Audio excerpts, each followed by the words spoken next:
hiša ni navadna hiša, res ni hiša kar tako.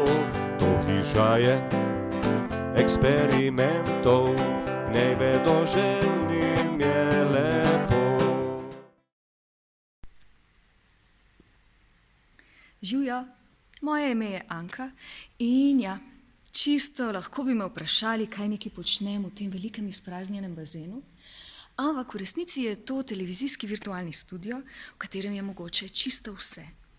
Zaposlena sem kot urednica, scenaristka v uredništvu otroških in mladinskih oddaj na televiziji Slovenija in tu veliko ustvarjamo z domišljijo.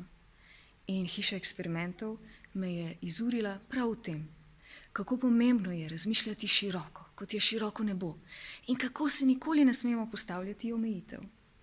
Vedno sem imela občutek, da je hiša eksperimentov eno tako čudovito igrišče, tisto najbolj zanimivo, tako za otroke kot za odrasle, kjer se lahko ogromno naučiš. In to čisto tako mimogrede, medtem ko se zabavaš. In zato, draga hiša, hvala. Spodbujala si nas k radovednosti in nas naučila tudi to, da je vsaj od časa do časa potrebno pogledati tudi gor, na stropja in v čisto vse kotičke tega sveta. Povsod se najde kaj zanimivega. Pokazala si nam čudovite stvari. Naprimer, kako lahko letimo in lebdimo v zraku, kljub temu, da smo trdno na tleh. In kako najti ravnotežje na eni enostavni leseni deski in v življenju nasploh.